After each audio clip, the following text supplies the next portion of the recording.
I don't know. I don't think it's scripted.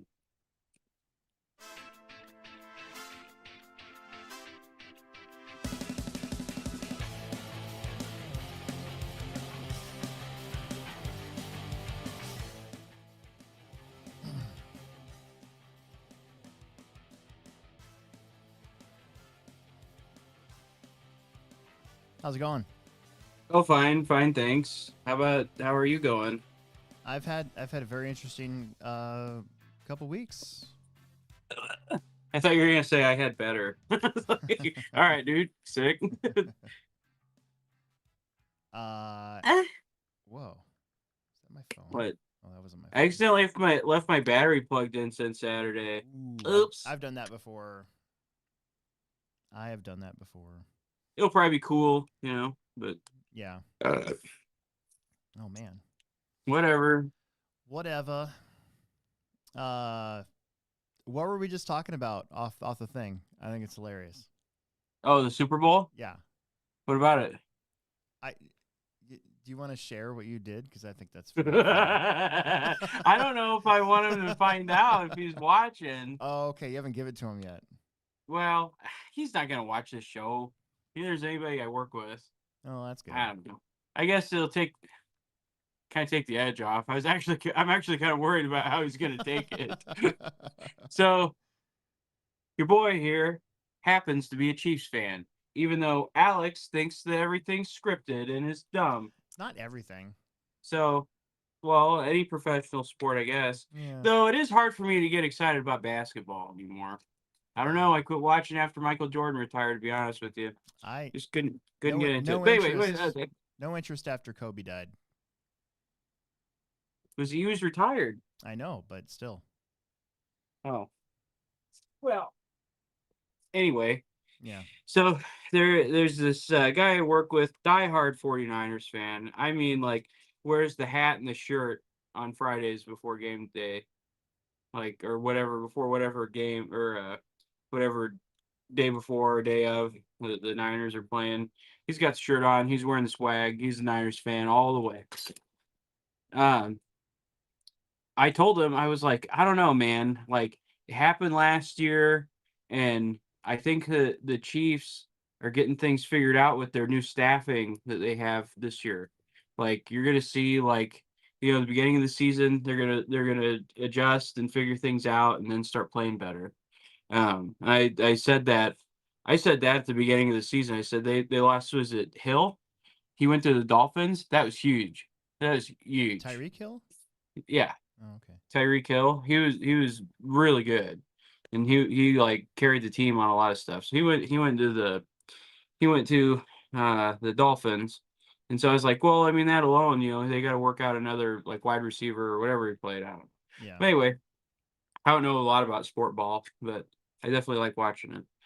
But anyway, so I was like, I don't know, man. Even last year and the year before that, Chiefs have always just kind of played up to their competition. It's like the 98 Chicago Bulls. Like Michael Jordan when he'd win games, like in that who was it in that last series with the Utah Jazz? They um I think it was the first game in Utah, or no, it was in Chicago. It was their only blowout. It was like 110 points to like 82, something like that. And then the rest of the games that season, in that playoffs, or in that series, um, were all like 3 points, 2 points, few points, like hardly anything. Like the Chicago Bulls always played up to their competition. Like they always just had that little bit extra, and that's what I've noticed. Like with the Chiefs, like they'll adjust, figure something out, do a little better, just a little bit every time than who they're playing. And so it's like they never can blow out a team, but they always just play a little bit better than their competition. That's what I've noticed over the years. I told them it's gonna happen. I said if they're losing at the half, look out, they're probably gonna win. Happened in I said, don't you remember the 2020 uh uh Super Bowl? Yeah. And so anyway, the big game, if you will, because I don't know if we can say the Super Bowl on YouTube. Anyway, so the big The game. big game. So um Dylan they gotta use his name. Dylan took today off work. Yeah, I think he was planning on it either way Yeah. because he was watching the game, getting the front row of Leonard Skinner hammered drunk. So today, since he was taking a day of mourning for the loss of his team, I took it upon myself to get him a sympathy card. So this is a sympathy card that I got him. It says, "Praying for your comfort in your loss, strength when these days are long." And it says down here. So I drew in it. I drew this picture of a grave. uh, and then I wrote sorry for your loss, uh, my name. So anyway, in the bottom corner it says he will carry the. I crossed some stuff out. It says he will carry the lambs in his arms, holding them close to his heart. Is it Isaiah 40:11 something? So I crossed out lambs and put Chiefs, and I crossed out Isaiah and put John Madden. Oh my gosh. Tough acting to acting, you know what I'm saying? What the heck? So I might have gone too far. You know, whatever. I think somebody on my Facebook lost like a prop bet and they had to wear a Chiefs jersey even they're not a Chiefs fan or whatever. I think No. I've seen that. Yeah. I don't know. Yeah. So anyway, that's what Alex is talking about. It's pretty funny. I sent it to my boss. He's gonna sign the card too. Um, then there's this other kid that we just hired. His name's Josh. Or my boss just hired, not me. He's gonna sign it. He thought it was hilarious. So it took forever for my boss to get back to me. I was like, oh man, I went too far. Yeah. This is HR. I'm going to HR tomorrow or something like that. And and and he said him and his wife were laughing so hard like he'd like spit out his beer and it was pretty funny. That's the way to do it. Yep. Well, my wife gave me permission to get a Cabela's card and buy a boat. Oh, yo, yeah. So we bought a boat. I got Now a little. you're what is it? What was the name of that company in um Step Brothers? What was it? I don't know. Oh, something worldwide. I never actually saw Step Brothers either. Ah, you dirty birdie. I need to get caught up on all these. Rich, do you know something worldwide? Is he in there? No idea. Yeah, he's Oh. No idea. All right. Anyway, sorry. yeah, they're trying to start a company, and they made this video with their dad's yacht and crashed it. Oh. And they made this rap song called "Boats and Hoes." So anyway, you're not the first person to bring that up. Boats and hoes. Yeah. Boats and hoes. Is that where that T-shirt comes from? With that is actually now that you think about it, that makes sense now. With oh god, the dude that The one guy that looks like you. Yeah, exactly. Yeah. C. Riley. Something. Yeah, John C. Riley. John C. Dude, Riley. Alex looks just like John C. Riley. I forgot about that. I made that comparison on Facebook like a few years ago. I forgot about that. Oh my god, so funny. I don't think I do now though with my long hair. Yeah, you do. Do I? Oh yeah. Whatever. You look like Dewey Cox. Nuthouse wants to know what trolling motor I got. I got a Minn Kota 36-inch something 40 horsepower thingy thing. Exotic. It was 200 something bucks. There's some backs. Yeah. Too rich for my blood. Well, I mean, it's on credit, so they can always take it back if I don't pay, I guess.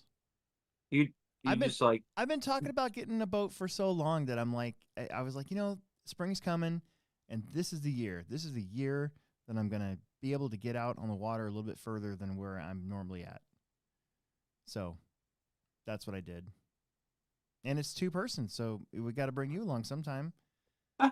Next time you go camping at Branched Oak or something, I'll drive down. Yeah, that'd be cool. I got a number of people that want to go on the boat with me now. Yeah. But I spent half the day today and yesterday trying to figure out how to hoist that thing above my truck in my garage. Oh, really? Yeah, and I haven't quite figured it out yet. I think I have an idea on how I'm going to do it, but I've been struggling with that. Huh. Yeah. I need to make a trip to Walmart on the way back home. So you have to make like a ramp and pulley system or something. Is it just like a well, I bought a blow hoist. molded one? Yeah, I bought an electric hoist. I Oh, tried a pulley system first and it didn't work. a pulley system. Yeah, I'm just saying. Clearly, I'm not an engineer, and I remembered using pulleys from my old clubhouse days when I was a kid. I know we always do this. I always start talking about stuff that has nothing to do with any RC stuff. But when I was a kid, my friend Tony and my friends, I should say, Tony, DJ, Aaron, me, Bill, whatever. We built this huge clubhouse in the back of Tony's house. It was like 5 stories tall through this giant oak tree that was in the backyard. It was huge. It was huge. It was huge. And we used pulleys to like get our pieces of wood up and all that stuff. And I don't know. I just remember going to the hardware store and buying all these pulleys. And so I tried to make a pulley system in my garage, and I didn't work at all. Nice. So I got a hoist from Harbor Freight, and then I think I'm going to get some straps. I'm going to strap the boat, and then I'm going to put a chain between the two, and then it'll just hoist it up above my thing. They keep dropping stuff. Don't you hate that? I hate that when I do that. Well, I started laughing at your joke you didn't realize you made. Yeah, my dick joke about a pulley. Yeah. Is that what it was? Yeah. No. You're like pulley wood or something. Get your wood up. Get my wood up. Yeah. Yeah, still a dick joke. Here I am crawling around on the floor. Yeah, I haven't even finished building my B7 yet. Really? Yeah, so I worked on it. We did an after-hours show last Monday. Yeah. And then where the heck is that heckin' thing? You lost it. But I haven't been able to touch it since. I haven't been able to touch my B7 since. I feel really dumb. I lost it just like the 49ers lost the Super Bowl.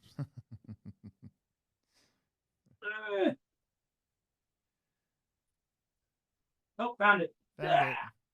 Just like the Chiefs came back and won the Super Bowl. Of course they did. Yeah. Of course they did. Not scripted. I don't believe you, Alex. Not scripted at all. No. How dare they be a tie? You know, go into overtime. If they were going to script a sport, it would definitely be NASCAR. I bet you NASCAR is more scripted than we think. Yeah, probably.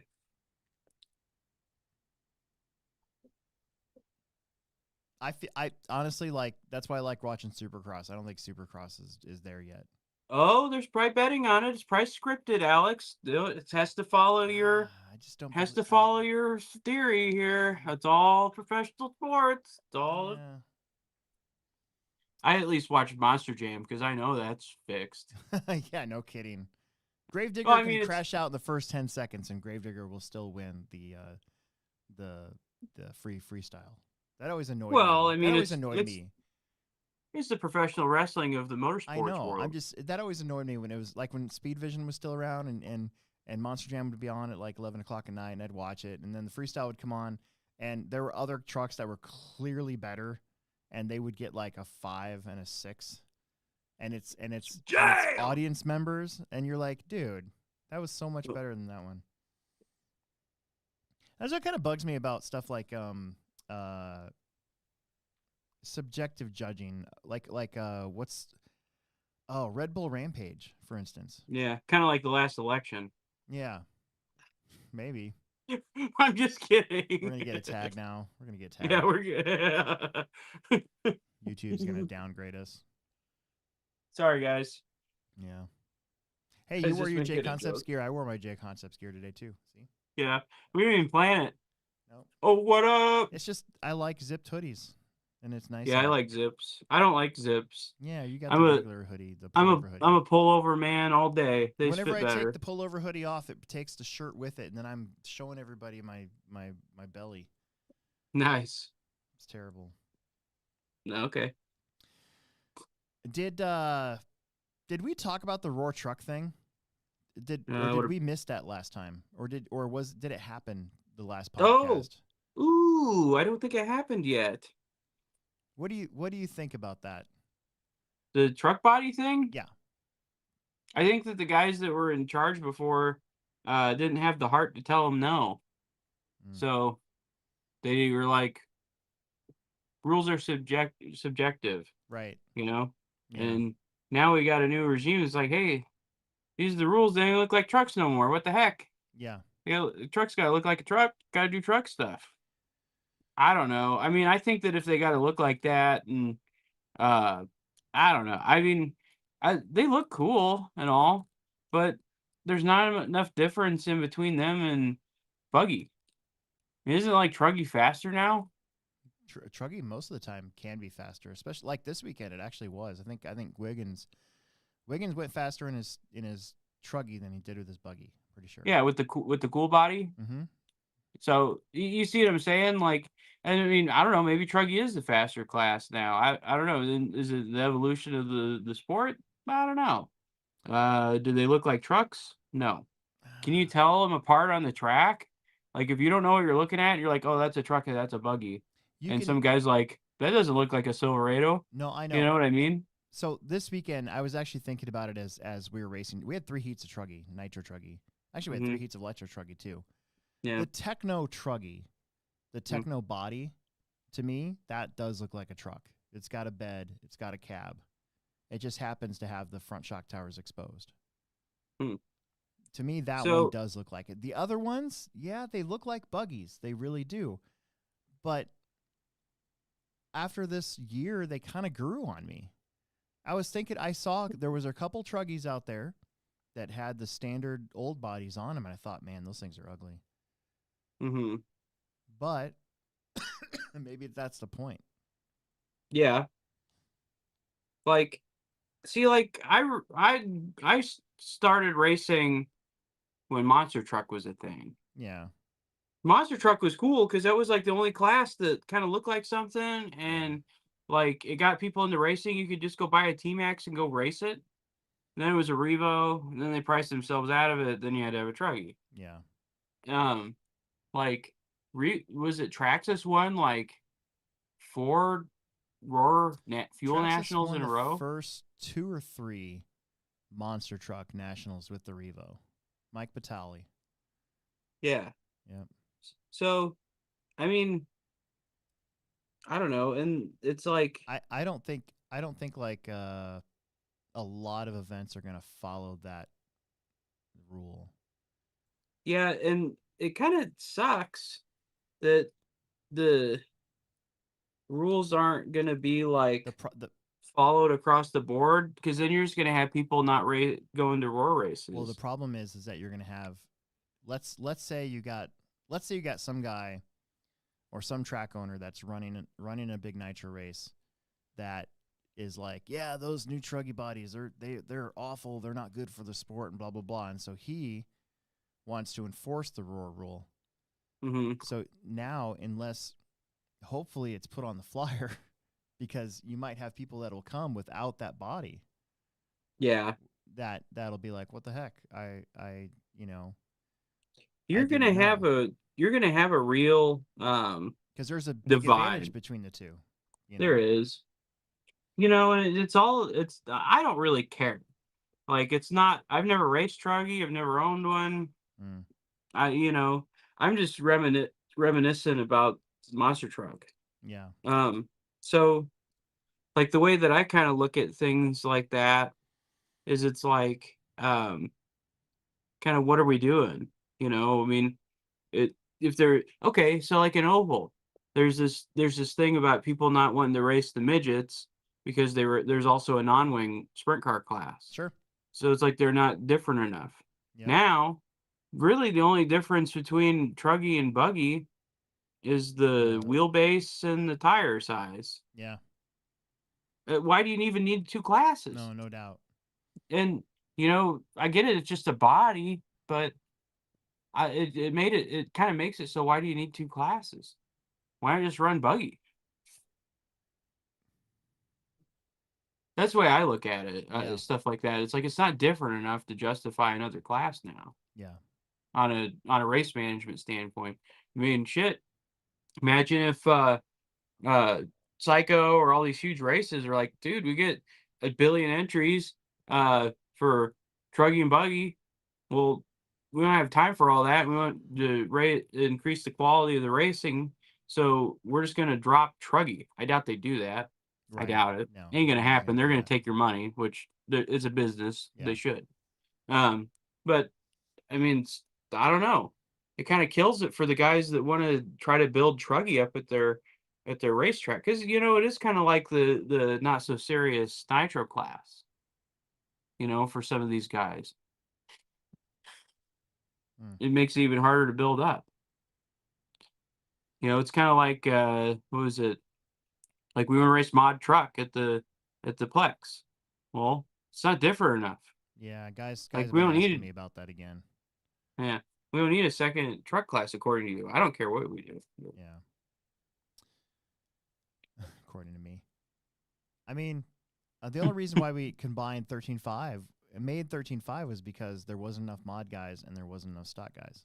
Yeah, exactly. So you just make one 13.5 truck class with the motor that's in between the two, and poof, there you go. You got trucks. Yeah, bang. That's all. I don't know. Eh, What if there was a compromise? Like what if they made rules for Truggy where your body had to have some sort of like a bed that actually looked like a bed, I wish they would look like trucks. and then I a cab that didn't have to necessarily come over the shock tower, but just sort of like was more square and looked like a truck. Yeah. I mean, I don't think that even like the older like tadpole bodies even look I like hated those. trucks. When Losi came out with those first, and I ran them, because Hmm. I think I ran Truggy in 2010 They look like a and 11. They looked weird at they look first. like a submarine sandwich going around the Yeah, track. but I wasn't a fan of those. I do miss there was one of the old Ready to Runs running Saturday, and had the skinnier wheelbase, and it had like a legit truck body on that thing, and I remember driving those, and it was being go over jumping and have the parachute effect, Hmm. like a slash. Yeah. So I mean, that's kind of that was always the thing that I liked about monster truck or. I mean, I actually didn't even like it being called Truggy. mm, Like it made it sound so hillbilly. yeah, Like it should be buggy and truck. or arena Like truck. I think remember or arena RC truck. Scoring Pro called it arena truck. Yeah. I always But thought that was kind of cool. yeah, it is cool. And like it just doesn't like Truggy just does not make sense. Like I they should just call it truck Yeah. The and thing make it is, look like a truck.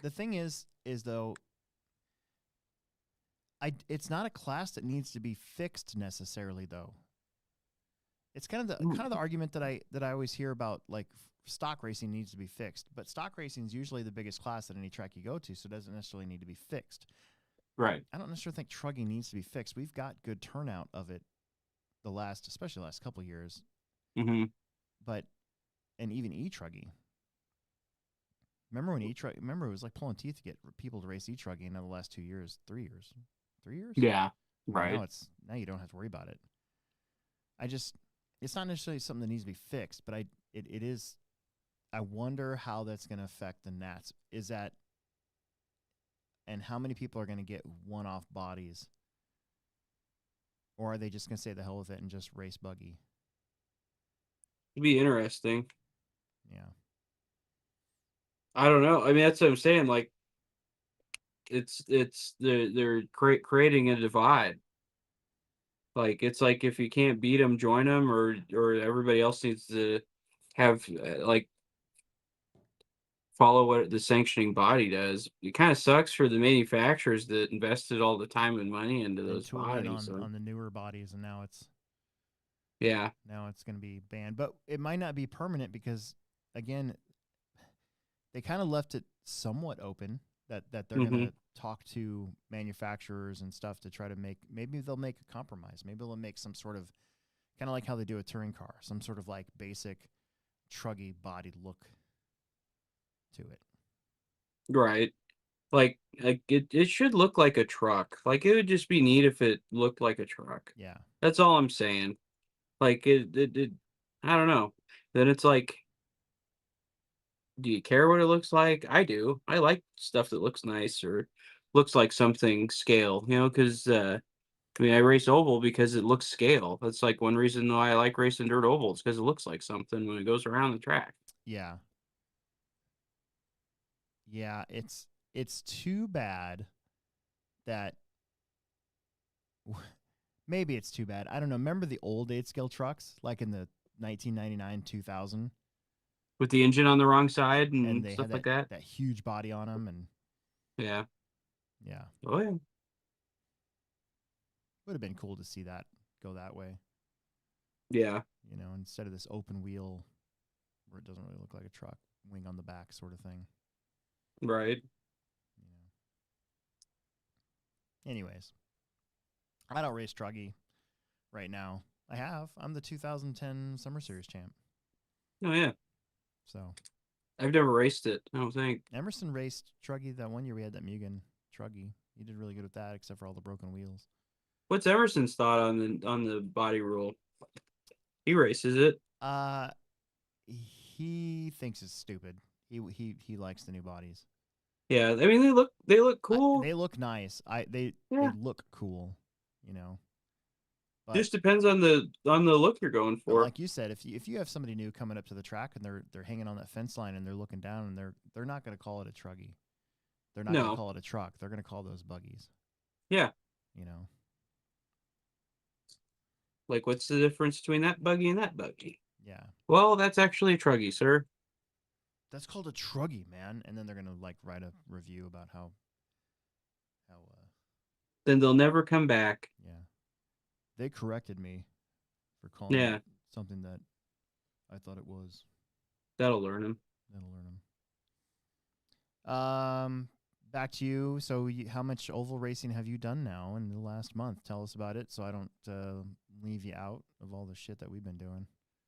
I raced twice. I raced the Hobby Plex round 5 of the Dirt Oval Point Series. I broke my car in seating. I couldn't see around a transmitter of a car that was a guy who's driving next to me. And I pulled throttle and my car was like doing a wheelie when it came out on the other side of his radio. I was like, oh, and I hit the wall and ripped a right rear arm off. And so I was like, oh, I guess I don't get seating again. So I haven't seated since the Chili Bowl at all. I always break my car in seating. So I ended up having to start last in one of the heats. I think I had the biggest heat too, and ended up finishing second. So that locked me into the pole dash, or the fast four, whatever they call it, where the winner of that gets to start on pole position. I ended up winning that. Honorable mention though, Brian Byrne. He was leading that thing. He was fast. So I started first, Brian Byrne started second. I think Brandon Highshoe started third, and so on. I can't really remember everybody, but or where everybody started. And Eric Larson came up. Yeah, Eric Larson came up. He ended up going home early. His wife wanted to go home, and his car wasn't really working very good. So he's like, "I'll just get an extra couple hours head start on the road, man." Like I was like, "Cool." So I was like, we're laughing because that's how he talks. I love it when Eric and Taylor talk. Yeah, well, and I said they got that Southern Kansas draw. Yeah, so I was like, "Well, why are you going home?" He's like, "Oh, I don't really have the right tires for this track." And I was like, "Okay, well," I was like, "I got tires, dude. Like, I'll hook you up." He's like, "Oh no, don't. I'll see you back at my place because we're going to his race or whatever." Yep. So that'll be cool. So anyways, I ended up starting pole position. I led it wire to wire and won. Brian Burnt though, he was on me. Like I had to put like cars between him and I. Like I was pedaling as hard as I could. Yeah. To get away from him. And he ended up kind of Tommy flipping Like he had like a it was just like it's the longest, most helpless like bicycle flip over ever, and then it just landed like this, Mm, and it took him like a lap to get his or it took the marshals like a lap to get his car. yeah. Then after that, it was just kind of like race management for me because it was like But anyway, so I ended up finishing first. Brandon Highshoe got second, and Brian Burnt got third. Um, Saturday, uh, I raced at Jensen RC in Aurora, Nebraska. Um, and I started, or I didn't, or I ended up working that morning, so I got to work at like 5:30. But actually, I was up an hour earlier because I got my boss and I breakfast burritos. So I went to De Leon's, got breakfast burritos, then went to work, ate those burritos, then worked, and then um, I left around 11, went home, took the dog for a walk. I was like, I don't know if I'm gonna race, and then I had to go to Costco to get some wings for the big game to smoke. So I smoked some, went out to Costco, got some stuff, came home, took care of the dogs and cats, and I was like, I guess I'll go. And so I loaded up my stuff. I got out there. I had enough time to my battery finish charging, and it was time for our first heat. Yeah. Perfect. Couldn't have done that any better. So we had what was it? It was the Eat Your Heart Out race, like for Valentine's Day. Mm. So it was a trophy race, sponsored by Mr. Yards. And I won the first two heats, and I got second in the main. That was my first second all in a year locally, so that's pretty cool. Brandon Haichu won, which was at 0.8 seconds at the line. Yeah. There was a dumpster fire of cars, and I ran into it, and he got around it, and our cars were like so evenly matched. I couldn't catch him. Right. He would have had to had the exact same problems I did. And it's funny because I had a 2 6-second laps because of dumpster fires, and then he had a 6-second lap and a 5-second lap. And actually, like both of those, like the difference came to like 0.8 seconds. That's pretty cool. Yeah, it is. It was pretty neat. So, yeah. I got busted speeding once near Aurora, Nebraska. Really Yeah. neat. Do you want to hear the story? Sure. Yeah. Do you know Story this me up. story? Have I storied this to you before? I don't know. The one about the ID in the pants? Hmm. Yeah, okay. Maybe you haven't heard this one. I don't know. I'm going to tell this one. This one's really good. All right. All right. Tell me. All right. Here's a story about Aurora, Nebraska. And every single time that I hear Jensen RC, Aurora, Nebraska, this is all I think about. So, wife and I are going to a Pearl Jam concert in Kansas City. Mhm. Okay. I decided, and this was when she was my girlfriend. I decided I want to show her where I used to live in Topeka, Kansas. Okay. Valley Falls, Kansas. So instead of taking the interstate to Kansas City, we took Highway 75 south. My mom. You always show people where you used to live. I We had to do that know. when we went to Texas. I know. I'm Anyway. sorry. Anyways. No, it's fine. It's funny. Yeah, we did do that, didn't we? And then it Yeah. was just like a blank pad, like it wasn't even there. Yeah.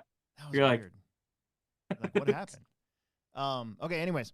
So I borrowed my mom's car because at the time I had a piece of crap Chevy S10, kind of like how Emerson's got a piece of crap like Dodge Dakota. Oh yeah. Yeah, I have one. So and then Gretchen had a car, whatever. Anyways, my mom let me borrow her Camry. Mhm. That car had a V6. It was pretty fast. Mhm. We're flying down Highway 75. I'm doing like 80 Mhm. something miles an hour. I come over Mhm. this hill. There's a truck. Mhm. There's two. There's two state patrols behind this truck, and I'm like, oh crap! And I slow down. Of course, the one turns around, pulls me over, and I'm like, oh boy, okay, here we go. So I get out the registration. I go to look for my wallet. Okay, I get my wallet. I go to pull out my ID. My ID's not there. Instead, I have another man's ID. Alex Sturgeon. Because I've heard this story, but I like this story. Yes, because Big John's Billiards takes your ID for the billiard balls, right? Big and John. The night before, they gave me back this person's ID, and obviously, they either gave my ID to the other guy or they figured it out. Anyways, it doesn't matter. So I have this guy's ID. So right. I roll down the window and I go, hey man, I just want you to know that this is my mom's car. Here's the registration. I know the last names won't match up. Also, I don't have my ID because, and I gave him the whole spiel. So he goes back, and I overhear. He goes back, and this was 20 years ago. He goes back and does some stuff. Then he has me get out of the car and come into the squad car with him. And I'm sitting there, and I hear back a negative number of 10 something something something. So I'm automatically thinking that it's like he checked for a missing person or something like that. Maybe I have him in the trunk. So he's trying to get me to maybe change my story or whatever like that. He goes, okay, so tell me again, how did you get this man's pants? And I'm like, I didn't say I had the guy's pants. I said that I had the guy's ID. And 20 years later, I think about it, I'm like, he's probably just getting me to see if my story will change, you know? Yeah. But he's like, okay, all right. So anyways, so I get a $300 and something ticket for doing like 25 miles over the speed limit. There was nothing. And this state patrol guy was like, where are y'all headed? And I'm like, we're going to Pearl Jam, Kansas City concert. And he's like, he something about something. And he's like, I don't understand why people want to go to concerts. And I remember just looking over at Gretchen like, wow, this guy's a crabby butt. Like, and I'm like, man, weird. And so anyway, so all that happens, right? And I end up getting a huge ticket, and I decide to take that class that we have to take when we have tickets, right? Instead of class? The stop class. There you go. But I had to take it in Nebraska City. Ooh. So I had to drive all the way down to Nebraska City. So I'm in Nebraska City, taking the stop class. It's 8 hours long because it's a really expensive ticket. And I don't want points off my license or whatever. So I sit there and I go through the whole thing. We're leaving. You have the other guy's ID? I don't, but I try to drive back to Omaha. I'm stuck behind all these people I was just in class with on Highway 75 coming back home from Nebraska City. And I'm in my little white 5-speed Chevy S10 and that my mom didn't want me to take to Kansas City with Gretchen. So I'm stuck behind all these people. I'm just like, oh my God, like, come on already. No cruise control or anything like that either. We come over this hill. I look down, I look up. There are no cars on the other side. And so I just plopped that thing into fifth gear, and I must have done like 100 miles an hour, and I passed like 8 cars on that little, and they were all in my stop class. Oh, really? Yeah. So I didn't learn a thing. Yeah. Didn't learn a thing. Oh, one thing to continue with the oval. Yeah. So I don't know if any of you guys have ever seen those scale stands that I've made. I've been using them in oval. My friend Kyle and I have been making some like a more refined version of those that are a lot nicer than the ones that I made originally. But this is what they look like, and we're gonna start selling them. So, Will Brenton Signature Series. Nice. It's pretty cool. So you could set your car on this and see where you should put your speed control, or make sure your shocks are all set correctly and you have the right cross weight and front weight. Are you surprised more people don't do that for all of our racing, like 10 scale off road and stuff, to make sure the car's balanced? I think that it's going to become a thing, just like tweak stations and on road and stuff like that. Like, I think it's kind of the next progression of setting your car up, because the grip's already so high and the setup matters that much more. And like I think that things are going to start getting a lot more critical for off-road racing. Yeah. So yeah, I just thought I don't know, I got them on here. Yeah, they fit the G-force, or which one? They'll fit the G-force, like the corded weight scales. Right. There's the Sky RC like Bluetooth ones. And so like those ramps are on there. I got them kind of floating right now, where you can roll your car on and off, make an adjustment, roll it back on. Yeah. But I've already been getting a lot of hits, like for buying these from the Oval guys. But I think that because those ones that I made, I used to use those in off road too. I'd scale everything, like getting like 1% more front bias out of your car, or less, or just like moving stuff around to get the numbers where you want it, makes such a big difference. Like I know like Rivkin, he runs a Hobby Wing motor, And he's sponsored by Hobby Wing, but one of the selling points of those motors is they're so much lighter. Like it has to do with the bias.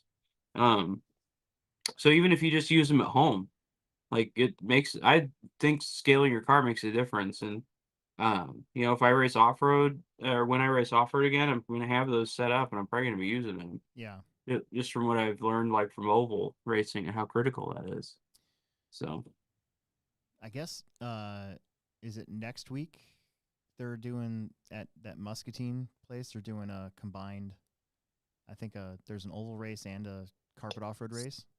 Oh, really? Yeah, Emerson's been relentless wanting to go to that. He was going to drive himself, and I'm like, dude, I don't want you to drive your truck there. A, it's a gas guzzling beast, but also it's like I don't want you to drive that whole thing. Is it carpet oval or dirt oval? Dirt oval. Oh, really? They got a dirt oval, and then they've got a carpet off road. I don't know if I'll be able to make it because I'm doing Larson's race, Yeah. and I have some couple other races around here I'm going to do. Emerson, I think Emerson's figured out a way to go. I told him if he could find a ride with somebody and split the hotel or whatever with somebody, I'd let him go. Yeah. So I think he's going to go with maybe Andrew, is what it sounds like. Mm-hmm. And he's not even going to run his X-ray yet. He's going to take my carpet car. Oh, yeah? Yeah. Oh, yeah, I forgot Emerson got an X-ray. He's a free agent. Yep, you can do whatever you want. That was fun building those cars at the same time, even though I don't got mine done yet. But just to see the differences, like the B7s, wow, it's incredible how skinny their rear pivot is now, like the rear end of the car and the front end of the car, and it makes sense. I was saying on the live stream last Monday that they give you an aluminum front bulkhead now. Oh, really? Yeah, because it's so nice. Tiny. I don't see how that could be plastic. Yeah. It's so small. It would be a lot of pressure on a plastic part. I think that would be a pretty big breakage point if it wasn't aluminum. So yeah, but Emerson's looking to go to that one, so we'll have to report on that next time. Definitely. I went to that race in Newton again, the Winter Classic, and I only took my 2-wheel drive to race 40 plus mod. Yeah, and I felt a little bit more confident going down there this time because I had been racing. The Fall Classic I hadn't been racing at all, and that was just carpet off road, and that was just kind of like, all right, I'll take it with me. But this time I kind of felt better about things, and I ended up switching from 40 plus mod to regular mod because I ran my car, and I looked at the lap times, and lap time wise, even though I didn't put a full run together, at that time I was the second fastest car there. Wow. And I kind of thought, I'm gonna race regular mod and see what happens. So I did that, and I ran the race, which that's why I was there. It was my job, But it's nice that they let me run too. Oh yeah. Some places maybe they wouldn't let me run, or maybe they might not like it, I guess. But the Winter Carpet Classic down there, they had 140 entries, and everything ran really efficient. I really like that place a lot. I know I've said this on here before, but I like they've got a really good thing going because their carpet is not going to wear out like our black carpet will. And the layout this time was way better than the Fall Classic was. The Fall Classic was very busy, had that wall ride that was a pretty rough spot to marshal, and just basically if you crashed, it was rough. This layout flowed a lot better. They had one gnarly spot, which was a step down, and the step down was big. It was how I make the carpet, our step downs, where I try to butt up the 2x4, so you really are only dropping like 2.5 inches. This is probably like a 6 or 7 inch drop on each one. So you had to be really on it. And dude, I could not put a run together to save my life. I crashed so much. Oh yeah. In all 3 qualifiers. Yeah, you texted me about that. Yeah. So I ended and I was up. like, I don't know, take some droop out of it. And you're like, oh, okay. Yeah. So once again, contacted you. I'm like, hey man, what do you think? And then you told me that, and then I made some changes and went out there and I won the B main. Mm. Um, I love it when a plan comes together. Yeah, got the bump. So I started. We're 6th. the A team. Yep, got the bump. Jace Peterson, one of Ken's kids. They were both in the B, so I had to knock out one of his kids. I felt bad. Tink. Yep, but won the B. Started 9th in the A main. Dude, it was all coming together. So in A main number 1, I started 9th, and I probably was in 5th about halfway through the race, and then I picked off a few more. A couple guys crashed, and I ended up 3rd in A main number 1. Yeah. And my fast lap again, not that fast laps mean much, but check this out. So Mason Herrick, he's untouchable, 12 flat for a fast lap. Second place's fast lap was a 12.32. My fast lap was a 12.31. Yeah, and I only finished 1 second behind second place. Yeah. But that was a really good race. Everything was really like it couldn't have gone any better, to be honest with you. Very clean. I don't think I crashed at all. I was very patient. I was incredibly patient that first one. Second A main comes around, and same thing. At one point, I'm in second place, and it was right in the middle of the race. So started 9th, clawed all the way up, was getting around all the crashes and all that, and then I was behind Ken Peterson. We were having a really good race again, and the stairs got me. I crashed on those stairs, and it's coming onto a straightaway, and so all these cars, because everybody in mod's so close, so I crashed there in 3rd. The next thing I know, I'm probably in like 8th place. Mm-hmm. And because we were on the same lap, everybody just went right by. I think at one point again after that, I was in 5th, and then I crashed again, and I ended up 8th in that one, and I got 6th overall. I missed the award by 1 spot. Oh. So I kind of felt like Emerson at the Southern Nats. He was in 5th with 2 laps left to go and ended up 7th. I was just kind of devastated. But, I mean, again, I was it's just a confidence thing.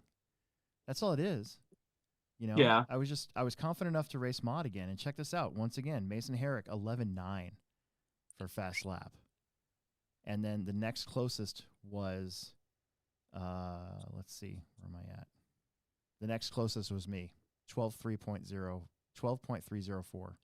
Wow. Yeah. 0.3 of a second off Mason. That's not bad. Yeah, he's like a robot down there. Is he there a lot? Well, yeah, it's his home track. Oh, all right. Yeah.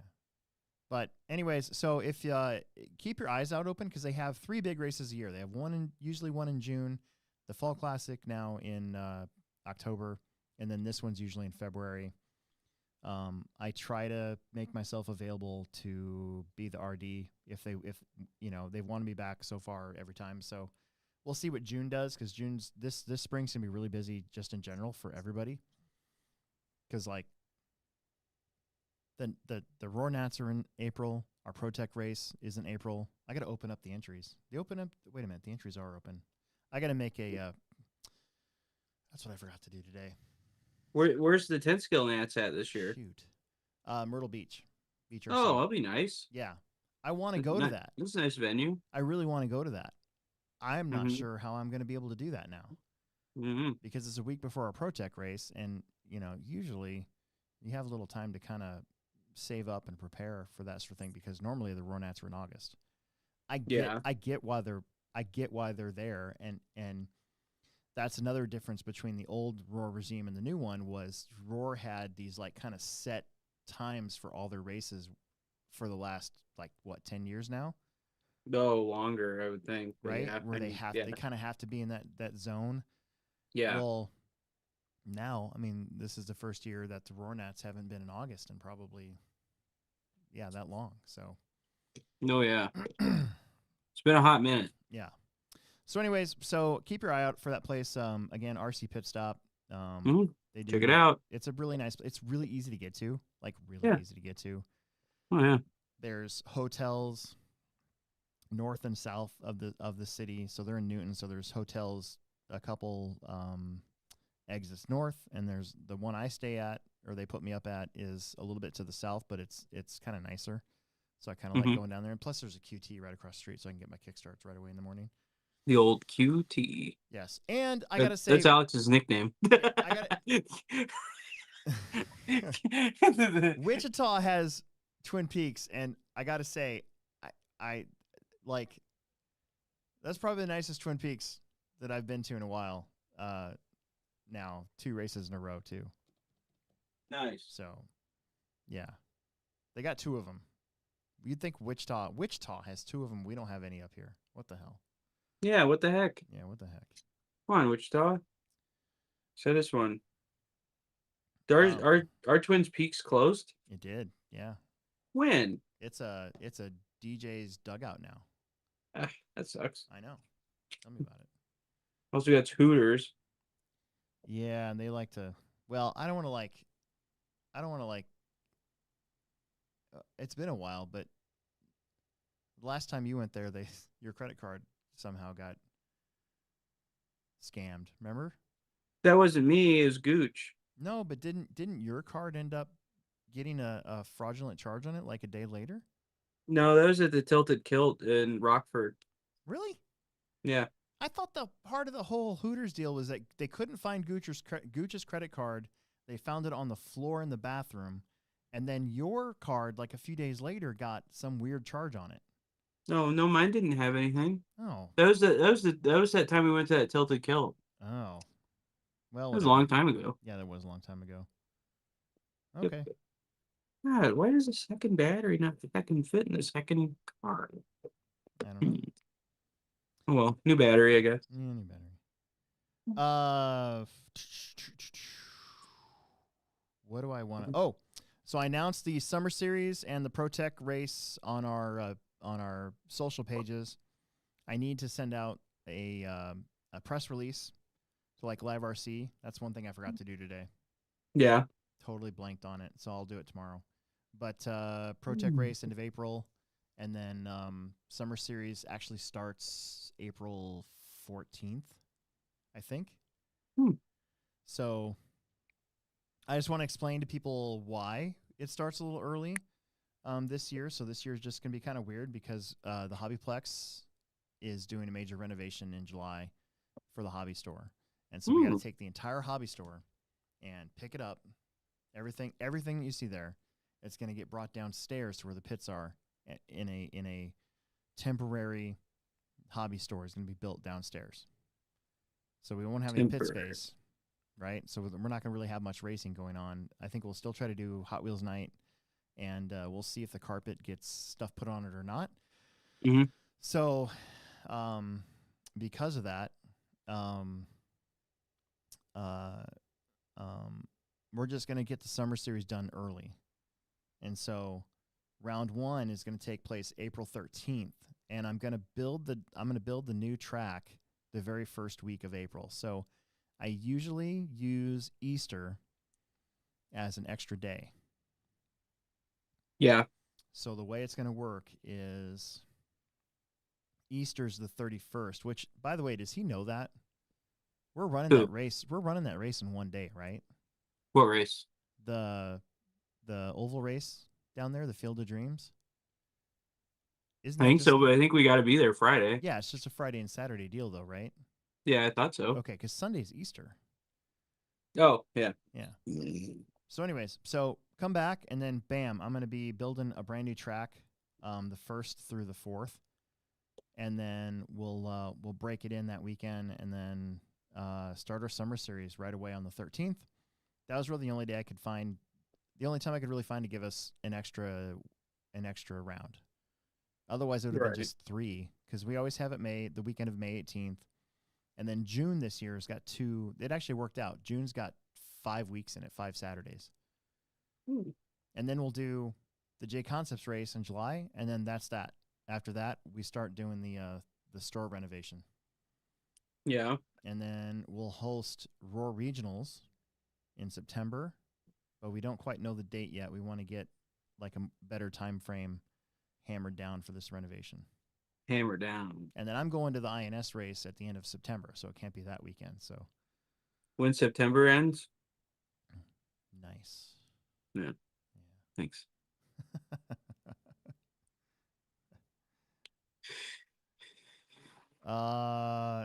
So yeah. So, I had to kind of, people were starting to message me about the summer series, so I kind of had to come up with something. So yeah, that's what happened. What happened? Did you know that this year, although is it really this year? I might have missed it by a year, but basically the Hobby Plex has been open for 20 years. Really? Yeah. So oh. I'm pretty sure it was February of 2004. And then, so this would be 20 years, or would this actually be 21 years, but we're just going to ignore that? I just ignore it. Okay. This will be the official 20 years. Yeah, and then I started working at the store in December of 2004. Wow. Yeah, so it'll be my 20-year anniversary this December. You've been there for 20 years? Isn't that crazy? Yeah. Isn't that nuts? Yeah, it's pretty nuts. It's pretty nuts. I mean, my wife and I, we're now in, this will be our 21st anniversary. In April. Really? Yeah. And to celebrate, I schedule our ProTech race on our anniversary. Oh, yeah. Yeah. It's only not been on our anniversary like twice. Yeah. It's April 26th, and I'm like, I'm sorry, it's always the last weekend of April, babe. I got no choice. Babe. Babe. So I made a logo, and it's going to be on just about everything this year. Well, I didn't make a logo. Boom RC made a logo, but they I'm going to try to paid them to make it. I'm going to try to make stickers, t-shirts, and then I'm going to try to get us some more merch. Like I want us to have that. Like Hobby Action. They've got all this cool merch. They got like chassis protectors and stuff. I'm going to try to do that. Mm-hmm. And then I really want to make some Friday night shirts on my own and just sell them. Friday night shirts? Yeah. Family Friday Off-Road, where nobody's any good and nobody cares. When you're here, your family. Yeah. That's it. You should put on them. When you're here, your family. Yeah. So that's what I'd put on them. Yeah. You should just do it and see if the Olive Garden sues us. Oh, is that an Olive Garden? Oh, it is, isn't it? Yeah. Oh, I don't even know. I shouldn't have said anything. I didn't pay attention. Who eats at the Olive Garden anyway? God, I used to love the Olive Garden. You ate there at prom? Homecoming? I think I did eat at the Olive Garden at homecoming. Grazie. I went stag with like 8 other girls. It was great. No, 8 other girls. Still didn't turn into any sort of relationships in high school at all. But hang on.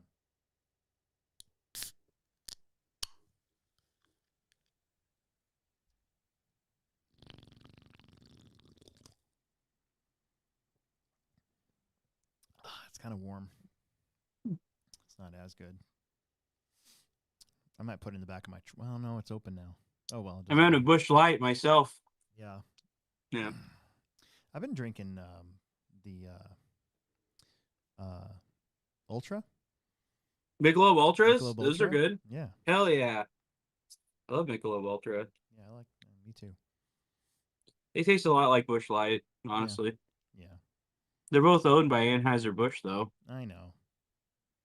I mean, I don't care. I mean, whatever. No, I don't care. It's good beer. I'll drink it. Yeah. I'm not making a political statement out of fucking beer. I like beer too much to do that.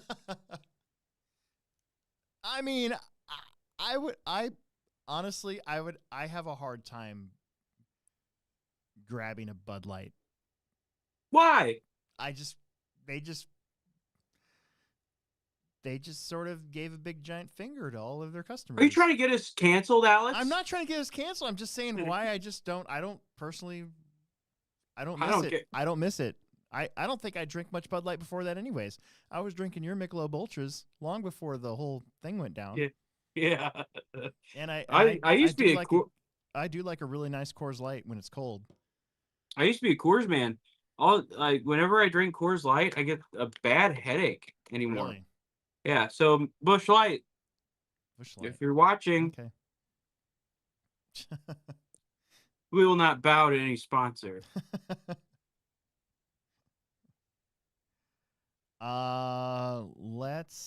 We covered the two big races. So the ProTech race, once again, ProTech Off-Road Championships 2024. They're happening April 26th through the 28th. You can come on the 25th if you want for some practice from 4 to 9.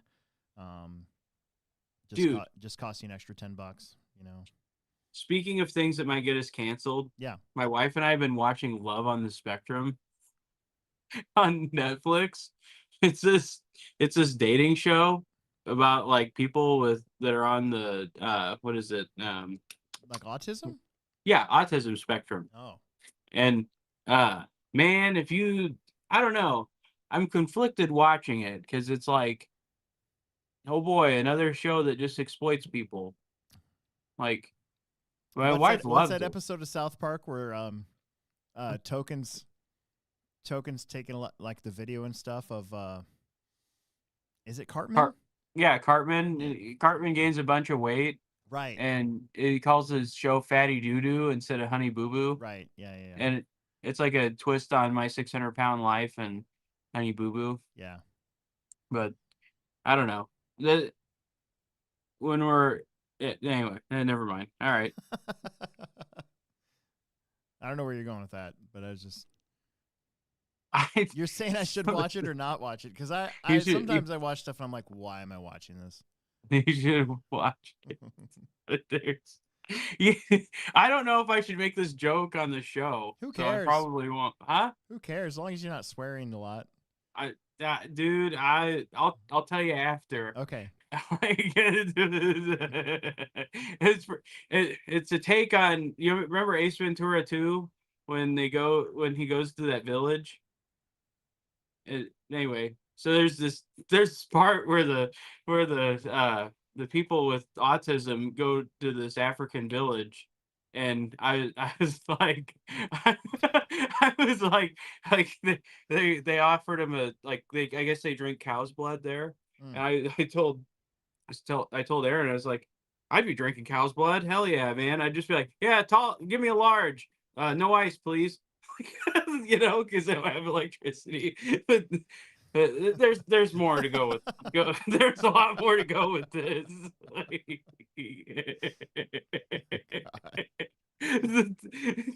So anyway, like, yeah, just remind me. So hold on, Zaire says that there's a dating show on Netflix that goes harder than Love on the Spectrum. It's a Downs dating show.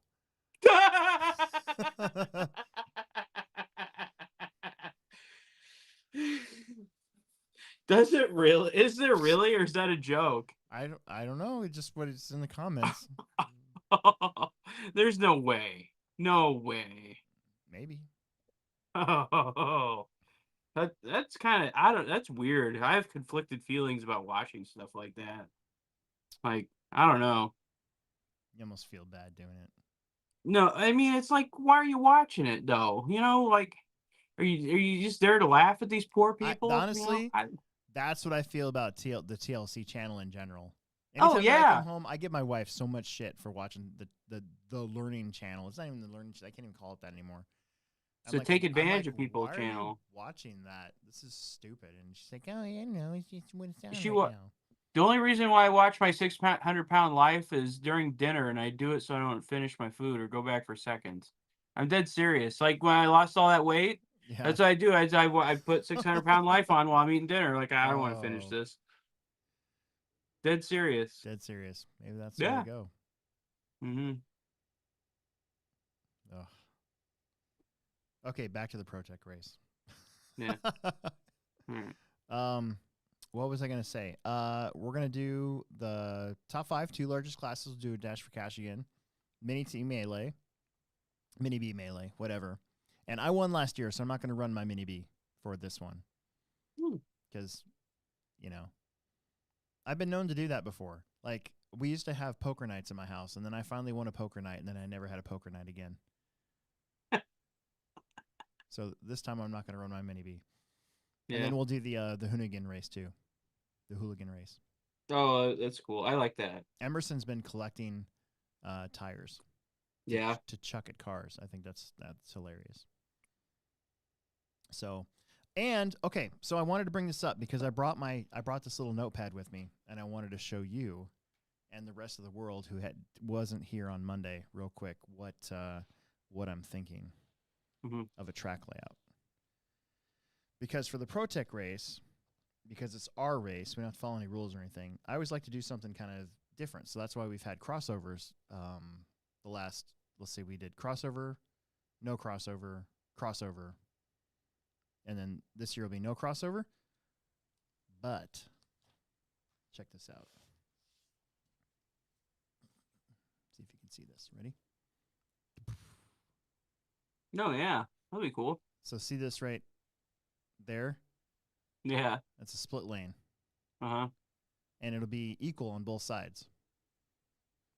So you'll come into it, and then you'll get to choose which way to go, but both sides should be the same. I'm going to, with jumps and everything. You have to make the choice to choose. Yeah. So you get to choose which way to go. Split lanes are hard to do right, in my opinion, because there's always one lane that's going to be faster than the other. So the idea here is that we try to make it so that you take that out of play. So whatever's more comfortable, I guess, would be the way to go for you. Mm-hmm. Zaire says it's literally called Down for Love. You'll have to no find way. It. Yeah, you'll have to find it. I'll find it when I get home. I'll try to look up. We still have Netflix, so. And then, okay, so split lane, okay. And then that's going to start us off a little bit for this. I know you're chuckling under there because you can't help yourself. I'm gonna throw this up for 1 second. If they freeze the screen, that's fine. But this is J Concepts race. You ready? So the J Concepts race will be a more normal style track. But we're gonna have a front straightaway. So I kind of have it all kind of sketched out for the summertime. That's what I'm trying to get at here. So.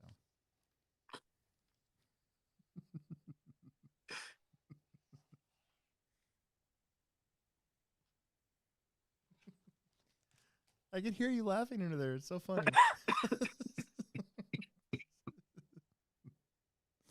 What if Flavor Flav was on that show? It was like Flavor of Love. Really?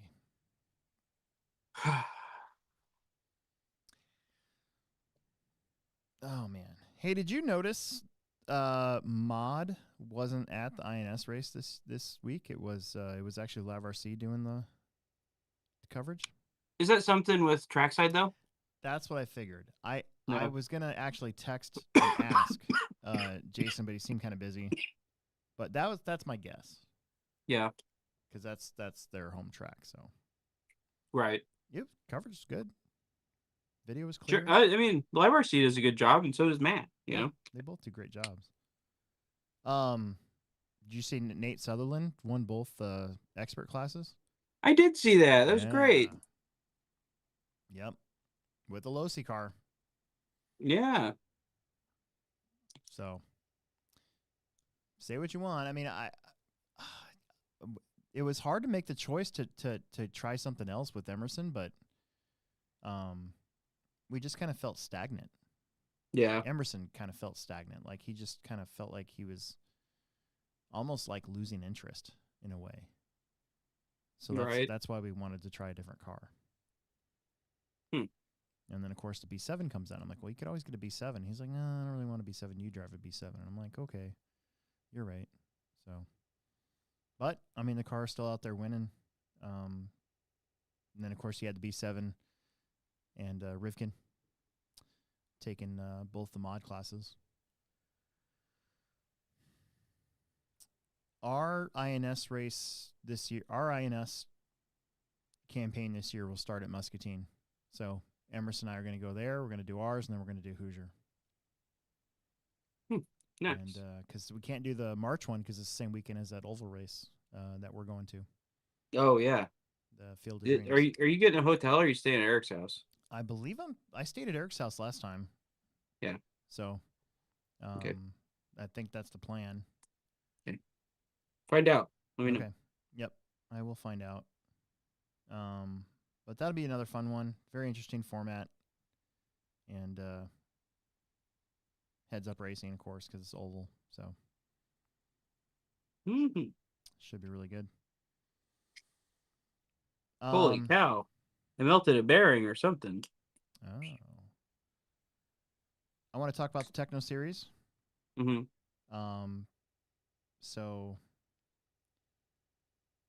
actually, let's go back. I want to talk about the Syndicate because we had actually a pretty good year, and I hope that everybody noticed that it was shorter, but it didn't really feel shorter, but I didn't feel burned out like it did last year. Right. Like I was burned out last year. There was 10 Syndicate races, 3 triple scoop races, and then the crash in. So it felt like every week I was building a track, taking it down, building a track, taking it down, blah, blah, blah. And this year we did 7 and then 2. So I got to build a track this weekend and then the crash ins next weekend. So I don't feel as burned out on carpet as I was last year. But I am kind of over carpet. Yeah. I'm so ready to go back to dirt. Every year, it didn't matter how good I was doing in carpet. I won every race one year. I was ready for dirt. I was ready for dirt. I am ready to go. I got to get my car built, and I got to get my 4-wheel drive kind of figured out. Figure out what classes I'm going to try to run. I'm at Muscatine. I might not run 4-wheel drive with the INS. I might run regular mod and 40 plus mod only. I'm not sure yet. Look at that. Can you see this in the camera? Is it look at how cooked in there. Yeah, I've never seen that before. The bearing still spins. Wow. She got hot, buddy. That's pretty crazy. Dang. Melting her down. Okay. Putting her on the right rear. I got the points here. I just want to go over the Syndicate points. So carpet off-road, we did 5 out of 7. The last one was at the end of January. Caden Berding had a flawless season. They missed 2 rounds, but he TQ'd and won for 13.5 4-wheel drive 5 times. That's all he had to do. Mitchell Pavel and John Berding tied for 2nd and 3rd, but because John was gone and Mitchell wasn't at all, he got the better throw out. Connor Hausch was 4th, Josh McMullen 5th, then Chris Heide, Josh Cochin, Ryan Nemec, Roger Nemec, and Nick Chestnut rounded out the top 10. Horniman and Bo Sheffield shown in there for 11th and 10th, or 11th and 12th, sorry. Stadium truck was Andrew Thomas. He TQ'd 4 out of the 5 rounds, and Mac and him raced Stadium truck towards the end there, and it was pretty fun to watch. Those two had pretty close races. Jake Poteet was 2nd. Ronnie Wint got 3rd. Phil Palmer, Chris Heide, Anthony Santi, Ryan Nemec, Alex Eichler, and Roger Nemec. And then your top 10 was Jan Hasse was 10th. And then Nick. And then the other 3, Mac, Bentley, and Bo, didn't make enough really to actually count for the points, but they're still in there, so whatever. Nice. Expert stock this year went to David Peevler.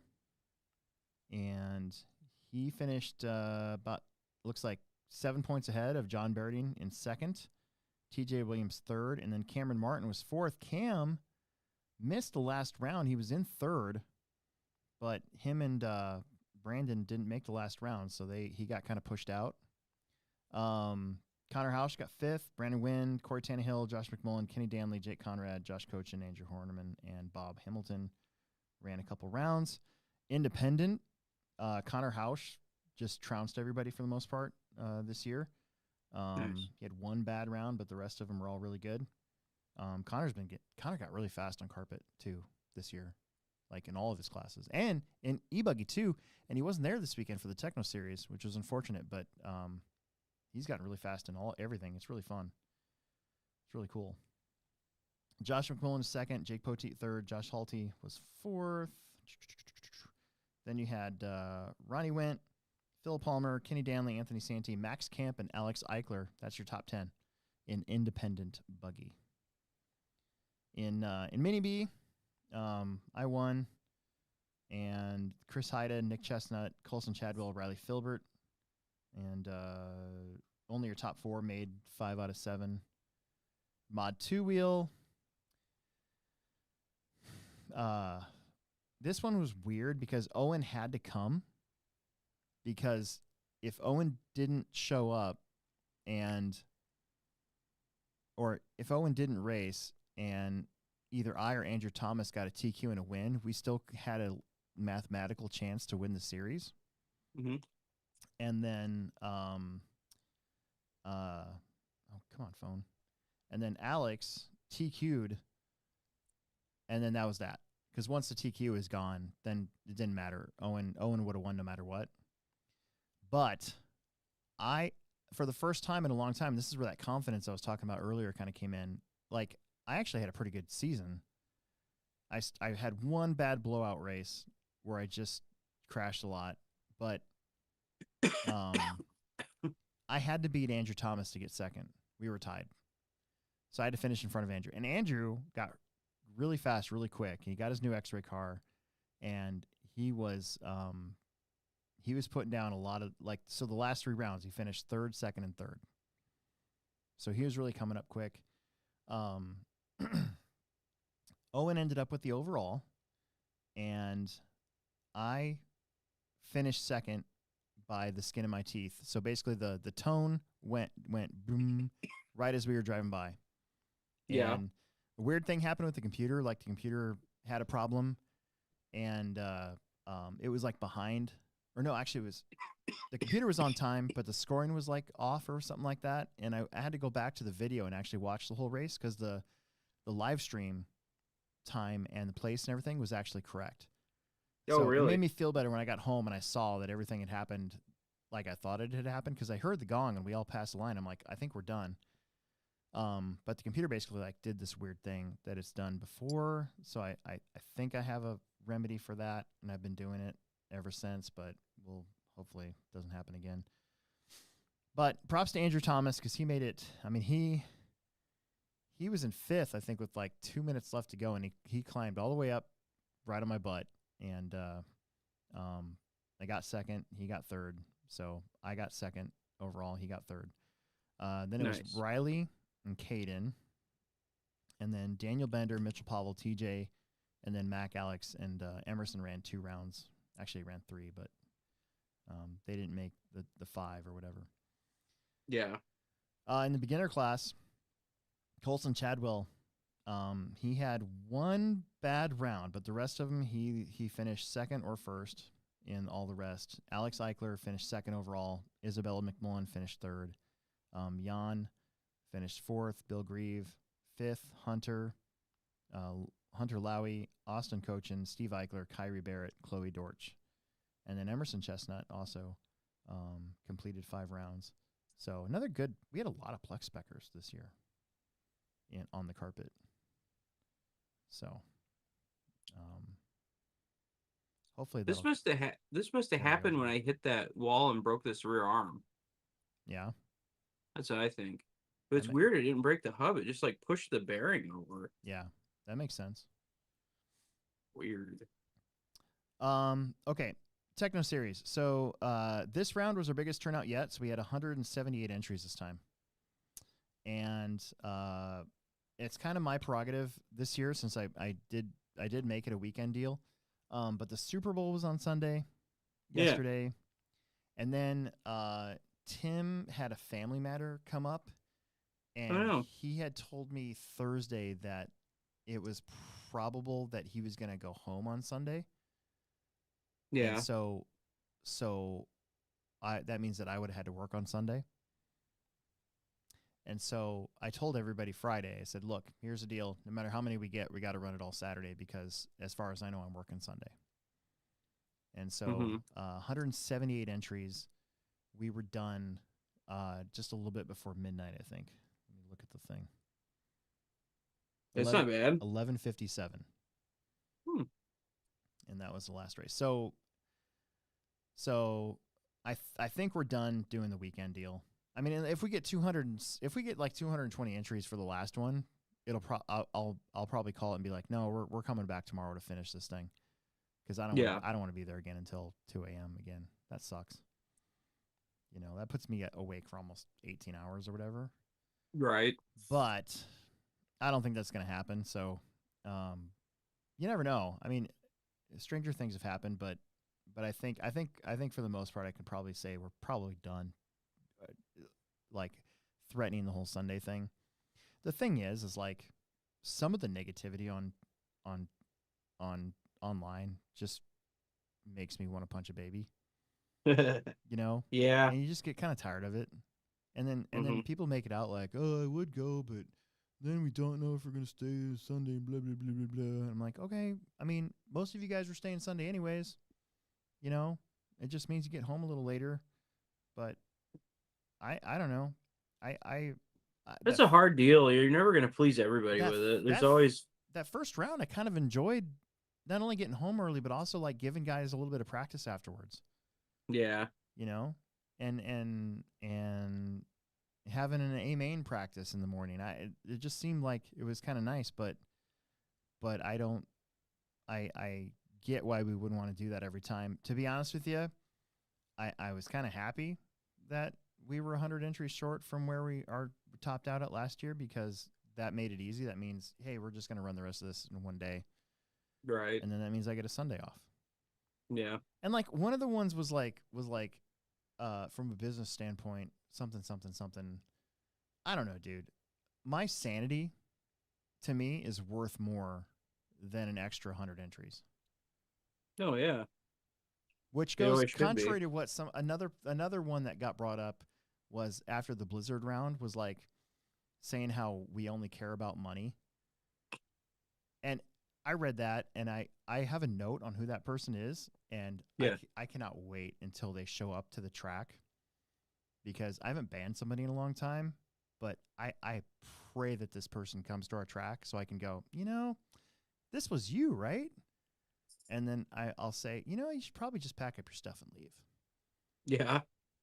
Like, I'm hoping, kind of. Do I know this person? No, you don't. I don't think you do. But, I mean, I'm just like, if that's how you feel, why are you here? Yeah. So. I think that's something that gets thrown around too much. Yeah. I mean, obviously we're a business and we'd like to stay open. But again, my sanity is worth more than an extra 100 entries. Right. My health is worth more than that. So before I get to the entries, here's what I think I'm going to do next year. I'm going to on the flyer, it's going to say 175 entry max, online sign up only. First round entries open up this date. All other entries will open up Monday after the next round, or after the round prior at this time, and we'll do online. Yeah, that's probably the best policy. And I put it at 175 because this proves to me 178 entries, and we were done right before midnight. To me, that's my tolerance. That's how late I think we could go and not make it seem like it's I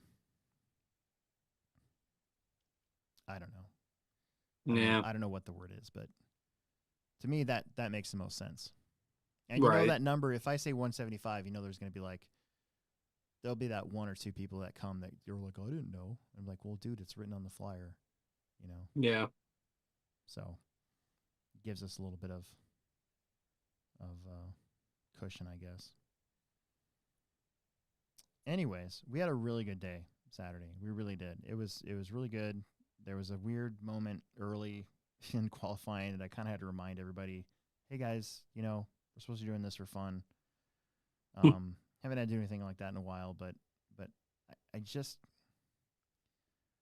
I don't know. I don't know why the 8 skill side stresses me out so much. I really don't. I don't know what it is. I don't know if it's just, I'm as surprised as you are. The crowd. Maybe the crowd's just more of like an adult crowd. Like we don't, like the summer series, you're going to have a handful of just young kids everywhere because of Plex spec. Right. We're here, we don't really have that, Anyways. Oh yeah. I could see that. I guess it would be, or I guess it would feel just like more of a there to work type of atmosphere. Yeah. That being said, we had a really good day. We ran really efficient. The numbers turned out really well. Like, I barely had to ask for marshals because the heats were filled up so much. I love that about the Techno series. Like, I love full heats because even if you got one person running back to back, or you got one guy that's gone and pitted somebody, and didn't find a replacement, you still kind of have that extra cushion on a track like ours. I gotta say, the one thing about both of our series, like the Team Associated Summer Series and the Techno Winter Series, is we have freaking awesome title sponsors. Mm-hmm. Matt and Daniel at Techno have made it so easy for me that I email them usually right around the middle of summer and just like, hey, we good? And I've gotten back, yeah, we're good. Let's go. Nice. And Associated's the same way. I email about middle of the end of the year, and I'm like, hey, we're good for another season, and I get back, yeah, absolutely, let's keep going. So I just like to thank them again. I know I tell people to try to, even if they don't run a Techno car, to try to find a way to thank Techno and Team Associated for our 2 series races that we do, but it really is important. Like, it really is. Yeah. And if you're a privateer out there, I would highly recommend, if you're running 8 scale, I always recommend, sticking with the ones that kind of do their thing with us. Oh, yeah. That's why I'm not afraid to tell people, J Concept tires, because Jason's been such a supporter of the Hobbyplex for. Yeah, even if I wasn't sponsored by them, I'd still be using their stuff. Going on like what? Since 2009? When did we start doing the J Concepts race in May? Was it 09? I think so. Hi, Cat. Anyways, so Aaron thought it was a good idea to let the cat down for some reason, I guess. Okay. This one was great. This was a really good run. The Sportsman, Nitro Buggy, A-Main. It was very competitive day in every single class we had. And Jalen Weningel was your TQ, but he broke out of this one. Oh, really? Yeah. And so Alan Tumberlin, your 4th qualifier, ended up taking the win. And he finished 7/10 in front of Justin Andres, who came up from Kansas. So Alan's from KC, Justin's from like the Newton area, I believe, Hutch, Wichita. And then Lucas Chassow was right in that mix as well, finished 3rd. Bill Nichols finished 4th. Aiden Billings was 5th. Christopher Craig got the bump and finished 6th. Devin Wright had a really good qualifying, ended up 7th. James Martley was 8th. And then Jalen and Keith Vanderhyde. I believe Keith had some electronic issues like right before the race started, which really stinks for him. I feel bad. But a very competitive Sportsman main. Then Expert Nitro. So Jared Wiggins came down for the first time in like 2 years. And he got the TQ. And then stepped on his you-know-what on the 2nd lap, I think, or 1st lap. And crashed and went to the back. And Mason Fuller qualified 4th with his new S-Works cars that I've seen. That's the first time I've seen the Fullers with their new S-Works rides. And he ended up pulling away. Once he got the lead, they had made some changes. They were changing stuff, I think, all day, I think. And they were getting better and better. Expert qualifying is very tight, though, mainly between your top 5 in the overall qualifying order. But, I mean, it was pretty crazy. Drew Ruben King was your TQ after the first round. Drew has gotten fast, dude, in 8 scale. Really? Oh, in both classes. It's pretty cool. But you had Mason Fuller with the win. Jared Wiggins came back to get 2nd. Riley Filbert also looking really good with his stuff. He qualified 5th, finished 3rd. Ashton Abdul was 4th.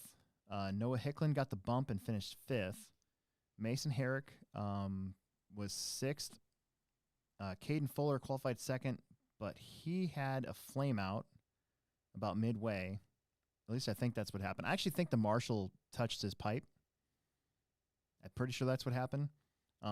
So he was kind of stuck back there in 7th because it took him, I think the lap was like 50 seconds or something like that.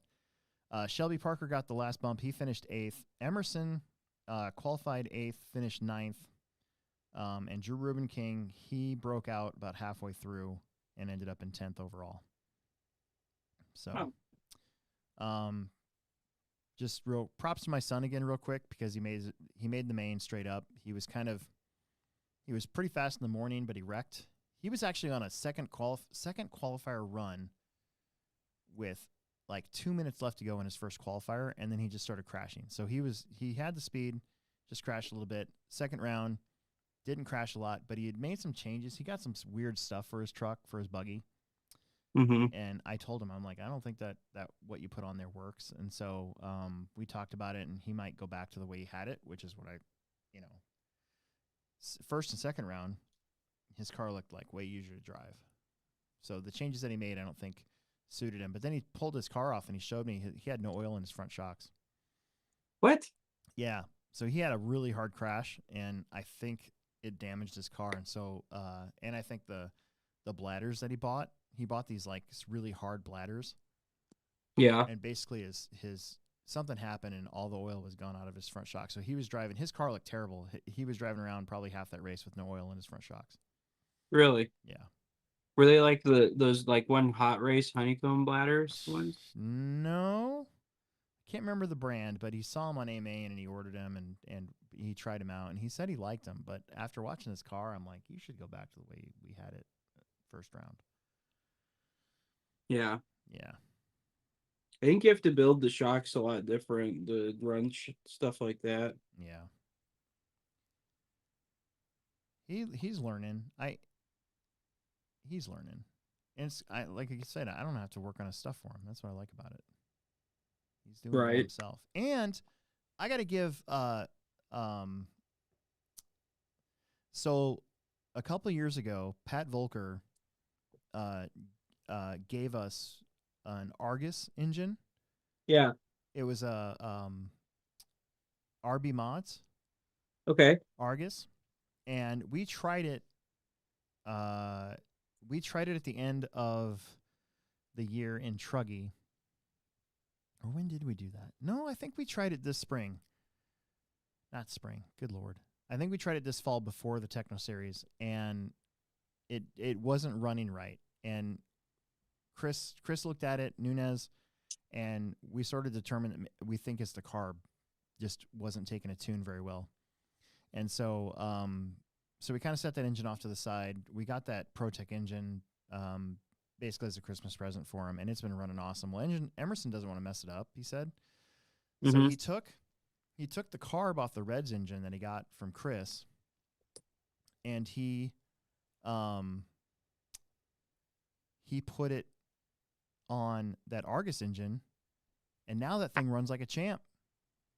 Yeah. It's crazy. Like, that engine's awesome. So huge thank you to Pat Volker for basically hooking us up with a pretty good backup engine. And props to Emerson, because I had nothing to do with that. Emerson's like, I'm going to try the carb from this and put it on that, and he made it work, and it actually does run like really, really, really good. Oh yeah. So I used to do that stuff all the time. Yeah. So I thought that was pretty neat. Mini Truggy came around. We actually had 2 heats. I think there was like 16 trucks. Bryson Pavel with the win,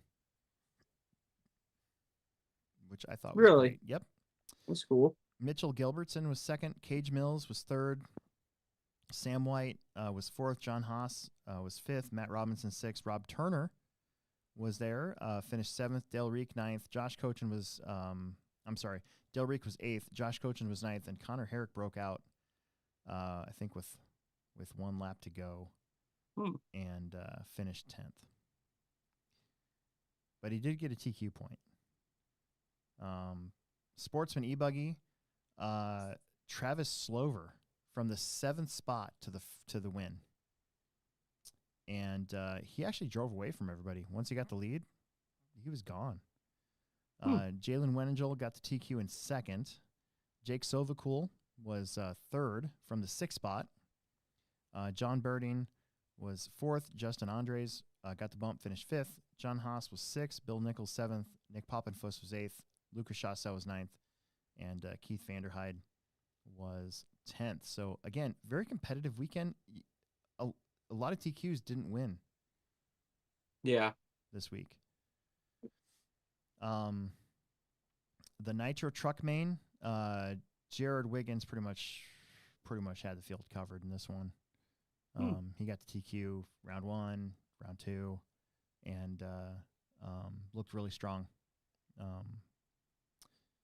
Brandon Carney, though, was 2nd, and I think he's in a pretty heated points battle as well with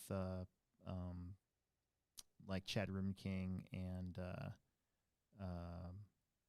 Logan Prismanis. So that's going to be a big deal for him. Jake Stoltzing from the 8 to the 3. Ruben King from the 9 to the 4.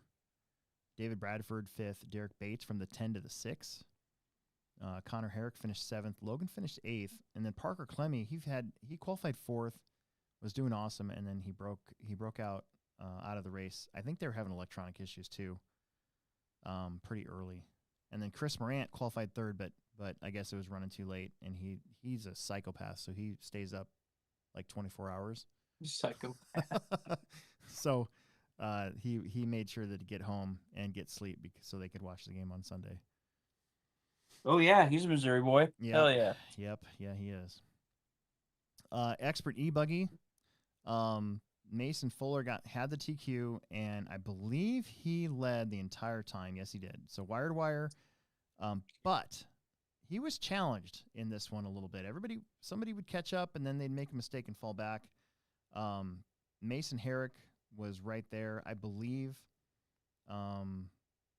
his brother was right on his butt until about halfway. Drew was right there, so we had Mason Fuller, Mason Herrick, a really good finish for Herrick there. Caden Fuller was 3rd, Drew Ruben King 4th, Ashton Abdul 5th, Caden Berding 6th, Daniel Bender qualified 8th, finished 7th, making the main. And there's a lot of cars there this week too, so good job for Bender. Connor Herrick got the bump, finished 8th. Mitchell Pavel finished 9th. Drew Dockin finished 10th.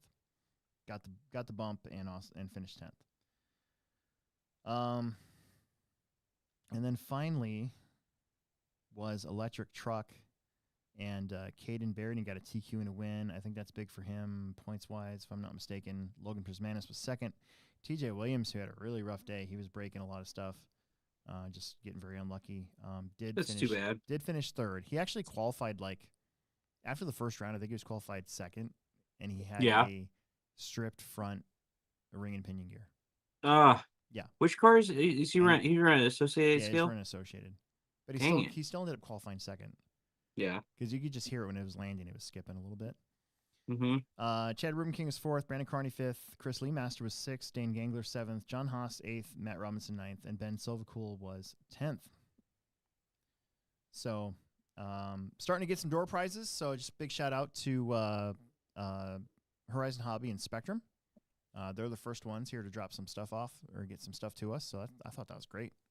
Haven't had Spectrum do anything with us for quite a while, so it's pretty awesome. Thomas Tran helping us out with that. And then ProTech RC, of course, committed to door prizes. They'll be here probably in a few weeks. And then who else have I heard back from right away? We should have some ProLine and TLR stuff, too, from my Horizon rep for sure. Speaking of J Concepts, hey, I got the new gold grease. Yeah. I'm going to put some of that on some CVAs. Mm-hmm. And speaking of J Concepts, of course, they always come through and get us some door prizes for the end. And then, of course, Techno. I got to get a hold of them here and get the cars for the grand prize drawings before I forget, because March 9th is not that far away. Yeah.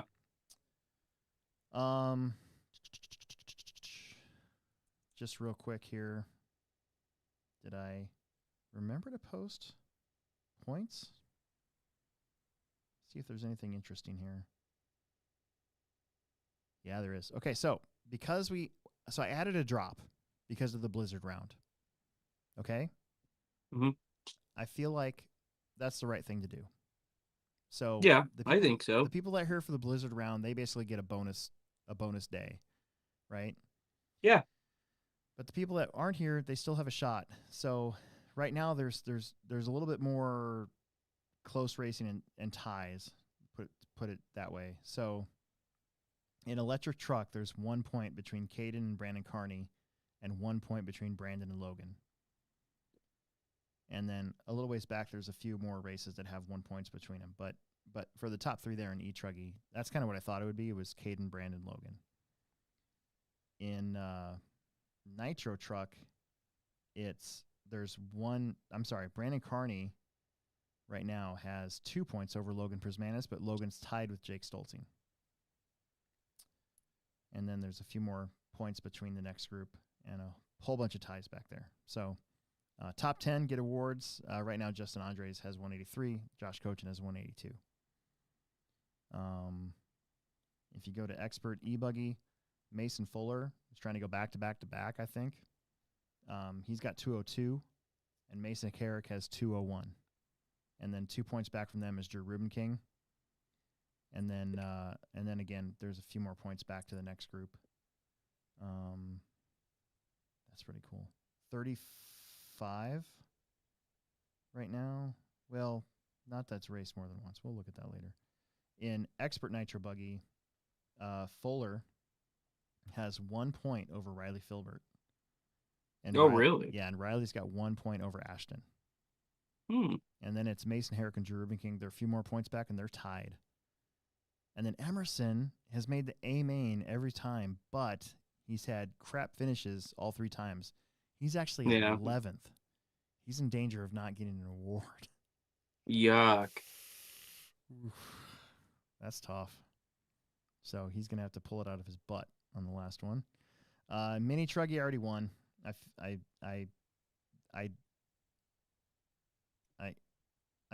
don't think I'm going to race my Mini Truggy again for the rest of the season too. So I got 3 TQs and wins. So now that we're taking 3, it just kind of worked out that way. But Connor Herrick and Cage Mills and Bryson Pavel, they are 1 point apart, and Mitchell is only 1 point off of them, and John Haas is only 1 point off of Mitchell. So Mini Truggy is actually really close. Wow, that's pretty cool. Yeah. In Sportsman, E-Buggy, Jalen and Justin Andres are tied, and Connor Hausch is only 1 point back. And then there's a few more points between Connor and John. There's actually 5 points. So Connor wasn't even there for that one. So that's interesting. And then Sportsman Nitro, Bill Nichols, hanging on to those 2 wins that he got for the first and second round, has 201. He's got 3 points over Justin Andres, who's got a couple points over Lucas. Lucas, Shasau, and Aiden Billings are tied right now for third. And then Tumberland is only 1 point off of them with that win helping him out. So, dude, it's close. It really is going to be close. So, I like points racing. I'm so glad we do that. Plus, it gives me something to talk about. It gives you something to race for. Yeah, something to race for sure. You know, these series races are nice because, well, I better club race this week. Got to try some stuff out for the series race, you know? Yep. All right, well, we've been on for a while. Let's get to the comments, and then we'll get out of here. Yeah, comments. We didn't get any super chats today. What? Yeah. No, the show's not over yet. Yeah, it's not over yet. Joe Zaire was on here. Salkowski, RC, Smitty India. Old Smitty.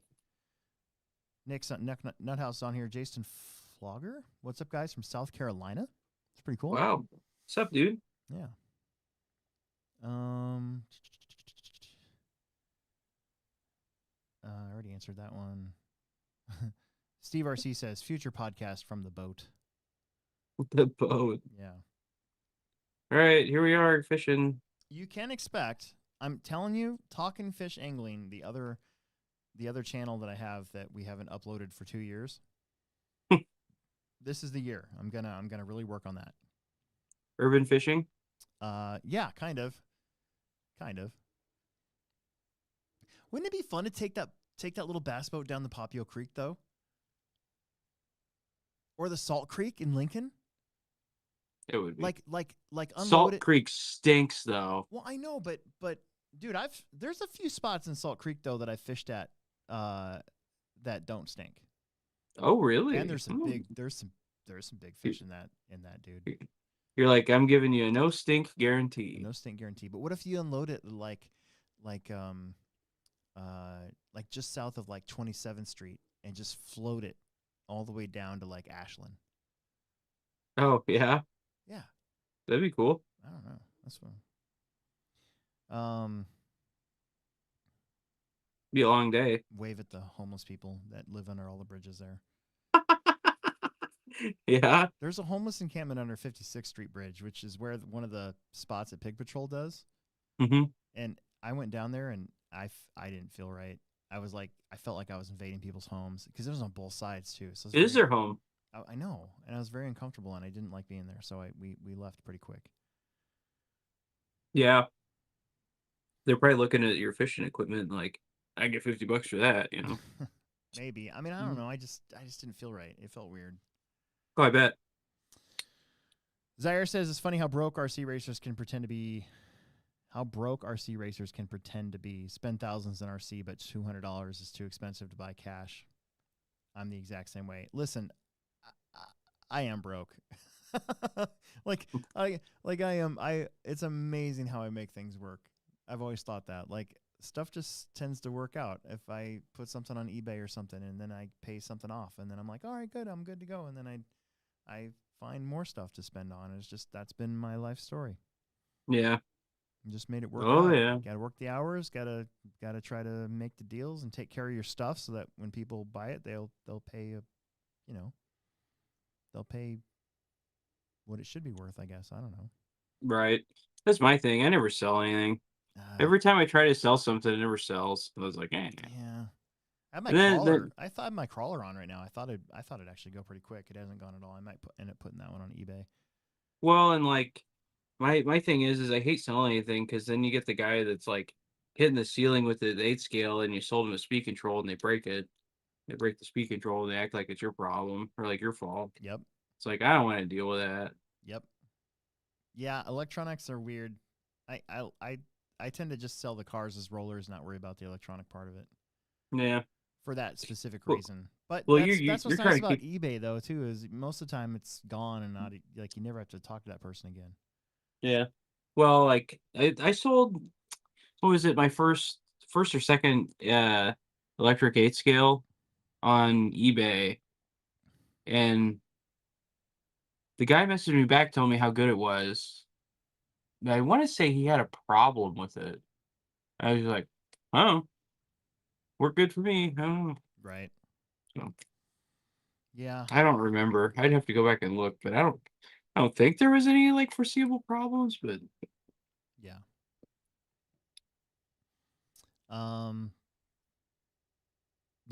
Steve RC says it's scripted, wherein J Concepts were scripted. We're both wearing J Concepts. Nick Nuthouse says screw roar. Nick Nuthouse. Yeah. Jeez. I don't know about screw roar.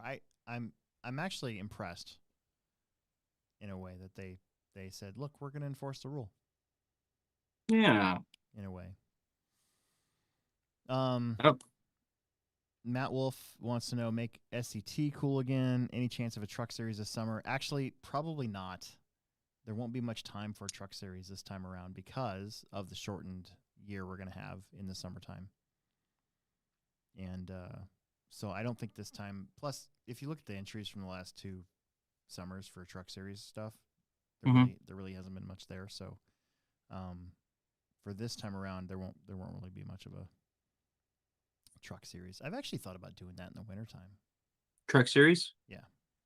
Yeah. The problem with the wintertime on the weekends is that there's onward racing, oval racing on the weekends. Yeah. And carpet. So you got to kind of make it, I don't know. you'd have to make it work somewhere. It's tough for me to do like nothing but the big ones because I got to drive so far.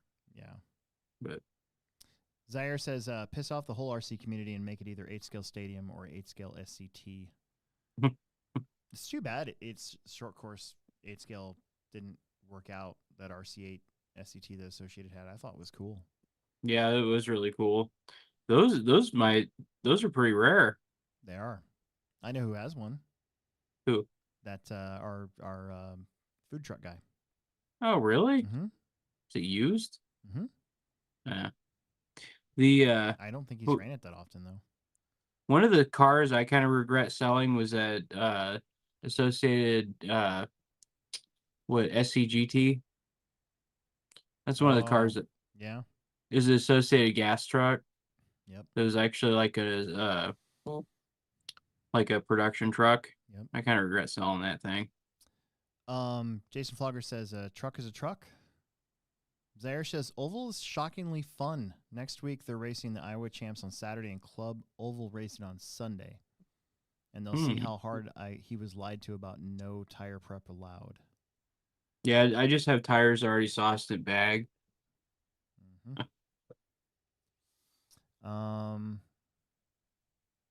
Any chance of club racing 21.5 on dirt before our INS 14? I think so. I've been thinking about that. Probably club race days. Because I don't think we're going to have Plex spec for the INS this year. We'll just have 21.5, so I think most of our Plexers will race that. That'll be their class to race. So yeah. Do a summer enduro while the shop is getting a renovation. That's actually a really good idea. We need to get on that enduro. I kind of slacked off and we didn't do one last year. Steve RC likes 20-year logo. He wants some stickers and chassis protectors, all that good stuff. We talked about that. Down for love.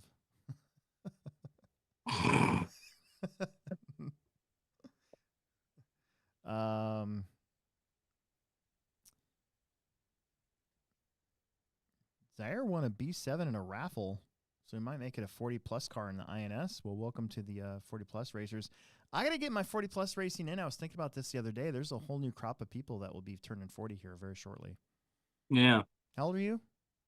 35 this year. You got 5 years? Yeah. Wait. 5 years? My 34. No, I don't know how old I am. I'm 34 or 35. That's what I'm saying, though. It's not that long. Yeah. Not that long. The next group of next gen will start coming up, and then us fast 40 guys will be not as fast anymore. You said you were going to change it when I turn 40. Yeah, I'm going to make it 45. Yeah. Zaire says he gets paid per entry at $, so money trumps his sanity. I know. It's a weird spot to be in. When I'm running races here, I'm not being paid by entry. I'm just being paid. So not saying I 250 is fine if we can split it up into 2 days. Then it's manageable. The Smoking Rat says he showed up late. It's becoming a tradition. Haas says Prestige Worldwide. That's it. That's it. That was it. Yep. That's it. Mm-hmm. You got it. Bill Smoking Rat says instead of the blizzard around, I should have called it the fog of war. That's funny. That's funny. And then Solkowski says Cody and I signed up for the ProTech race. Nice. Yeah, it opened up today, and I totally forgot about it. I was so busy trying to get my boat stuff figured out that I completely blanked on getting that out there. So I'm going to have to do it tomorrow. When is it? Last weekend in April? Yep, 25th through the 28th.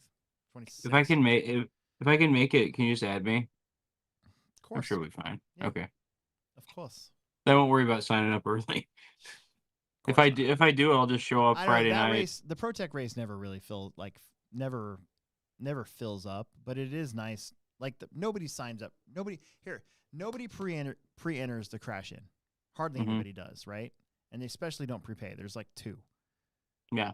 But the ProTech race is a little different because I need to really get an idea of how many trophies to make for the lower awards because we do them all. That one is very important to get signed up, and it is important to get paid as well. I'd much rather have you call into the store though, so we don't have to pay PayPal or 3 or 4%, whatever it is. Mm-hmm. So. Yeah, I'll just show up and drive probably. Yeah. I don't know. That's all I got. Not much controversy out there or anything that I want to talk about. So yeah, I got what I needed to say off of my chest. Mm-hmm. We'll be back sometime in March. Oh yeah, it'll be nice. Yeah. I got a video to upload, another Alex Fixes video. It ended up being almost a half hour long. So we'll see. That's funny. Yeah. But other than that, not a whole lot going on. And I think that's it. I'm so ready for winter to be over, dude. Yeah, me Ready too. for some sunshine, some warm air, so I can wear shorts all the time and get the scooter out. Get a sunburn and ride my scooter back and forth to work instead of my truck, and ride my scooter down here. Yeah, that'll be nice. Yeah. Anywho, that's it.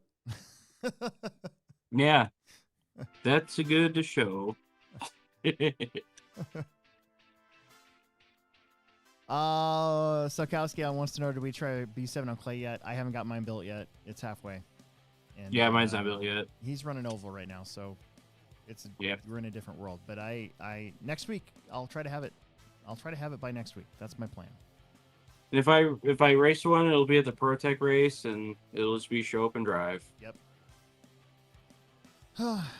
So yeah. Anyways, that's all I got. Bye, guys.